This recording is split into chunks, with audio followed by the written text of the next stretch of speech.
What them haters talking about?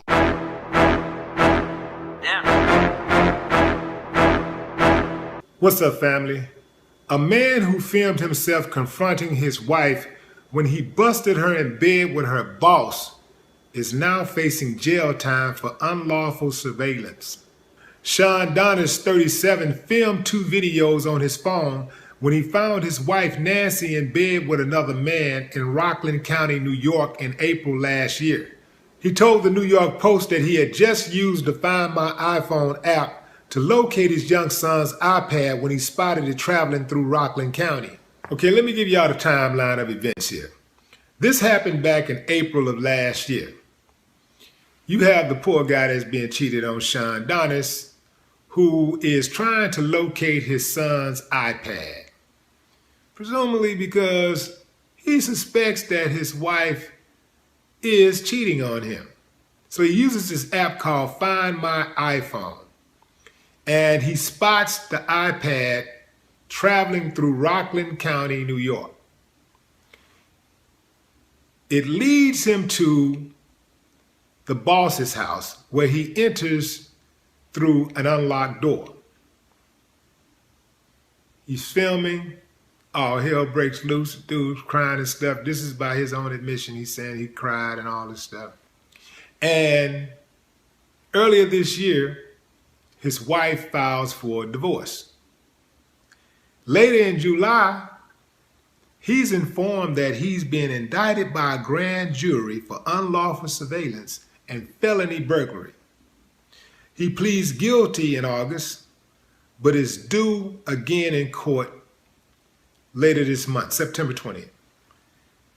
Wow. Wow. Okay, so what could he have done differently? Okay. How about not go inside of the house? I'm going to tell y'all something, man. For some of you people that are a lot younger than me, or even some of you guys that are a little bit more emotional, this is going to be hard information for you to follow. But I would not have gone in that house. Now, maybe I'd have got my little Sherlock Holmes on and followed to the address, but I ain't going to that house because I already know if I go in that house, somebody may not come out alive. So I have to assess the situation. I always look at situations like, what's the worst thing that could happen? I look at conflict resolution like that. I mean, not conflict resolution, but I look at conflict like that. What is the absolute worst thing that could happen if I inject myself into this conflict? If I create conflict, what's the worst thing that could happen? When you're talking about matters of the heart, y'all know how that turned out time and time again. People get injured, maimed, and killed. So, unless you're going in there to do some killing, it really ain't no use of you going inside of that house. If you go inside of that house, or even to be killed, because if you go inside of that house, there's a good likelihood that you could be killed. And if you are killed, whoever, the person who's inside of that house, who owns that house, the owner will walk, setting yourself up for failure. I can't tell you how many times I've seen dudes lose their lives over women, over infidelity. Man, you just gotta realize that some people are not going to be faithful. And you got to figure out what your exit plan is before it happens. Because if you go into this situation, if you go into a relationship and you thinking it's all good and it's perfect, it's beautiful, and there's no way that this person could cheat on you. In fact, you may not even that's a thought that never even enters your mind, that cheating never even enters your mind. It's not something you even think about. And then that person cheats. Man, you talking about complete devastation? It could be enough to send you over the top. I look at all relationships as 50-50. There's a 50% chance that it could work out, 50% chance it might not work out. There is an even greater chance it won't work out if you're not equally yoked. And there is a 100% chance that at some point it's going to end, either by choice or by force. Even if it goes great, somebody could die prematurely. Or at some point, maybe you live to be together for 60 years, but somebody gonna die. At some point, that person is not going to be in your life any longer. So you have to get used to the idea of not being with whoever that person is that you love at some point. It is those people who cannot see themselves living without somebody who oftentimes lose their motherfucking minds when it don't go right. So this dude should have been rewarded for not snapping. Instead, he's being punished. So you got the adulterer who gets to ride off into the sunset. And you got the person who's been cheated on who is being punished. Now, I understand the punishment though, because you're looking at law. We got law, and then we got man law, and then we have what's right. On a personal level, I don't think the dude should have to do any time. Did he break the law? Yes, he did. That was breaking and entering. That was unlawful surveillance. You can't film people having sex without their permission. You can't do that. It's illegal. Even if it is your wife. And that's crazy. So, dude, when I look at his situation, it's a sad situation that he have to be, it's like he's being punished. He said this, it's like I'm being punished over. It's like I'm being punished twice.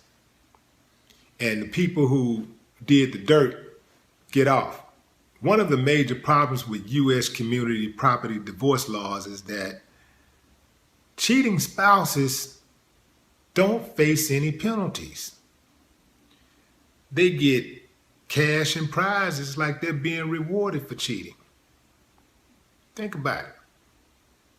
If it's a female,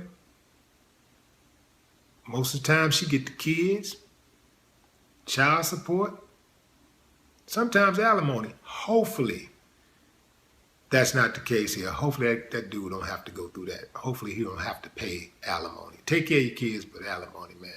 Hopefully you don't have to go through that. I would even say get your kids. Why should she have the kids? I'd say go get your kids. I would encourage more good fathers, more fathers. Go after your kids. Stop just automatically giving these women your children, especially when the woman is not qualified to be a proper guardian. Go after your kids. Get your children. I think it would be very, very hard. It would have been hard for them to find a jury that would have convicted him. He pleaded out. I wonder what kind of lawyer did he have? I think I could have stepped in and been his lawyer and done a better job than that. I don't think it's a jury out there that would have convicted the dude. Because, number one, y'all know how this ends most of the time. Most of the time, somebody end up dead in a situation like that. So I think a lot of jurors would have been like, you know what? I think they would have rewarded him for not killing him. You know what? This dude didn't pop nothing. He didn't assault anybody. So the boss screws his wife, and his government turns around and screws him. That's cold. If I was his lawyer, I'd go before the court and I'd tell the judge, Your Honor, my client is innocent. On the day in question, my client was merely trying to retrieve an iPad that belongs to his young, innocent son. This iPad to his young, innocent son is like a security blanket, so to speak, Your Honor. He goes everywhere with it. He can't live without it. On this day, Your Honor, he traveled to a house. And when he arrived at the house, he heard noises, a familiar noise that sounded like his wife. And he thought that she might be being attacked.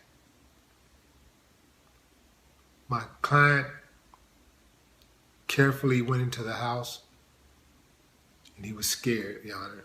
He was very scared. And he came to the door not knowing what to expect, not knowing if there were 3 men in masks waiting to kill him. He didn't know if it was a trap. He didn't know if he was being ambushed. He didn't know what was going on, Your Honor. But he wanted to save his wife. And he wanted to retrieve that iPad for his young, innocent son. Yes, Your Honor. He walked in,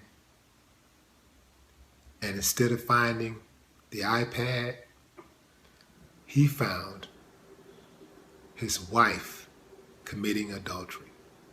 Your Honor, I ask that you dismiss this case. And that's it. That's it, man. Ain't nothing else after that. But I'm going to leave y'all with this. Specifically, Sean, if you ever watch this video, if it ever makes its way to you, I want to leave you with some words that I said a long time ago. And this is going to save your life. It's going to save you a whole lot of heartache. You got to let a hoe be a hoe. No more talk. What the haters talking about?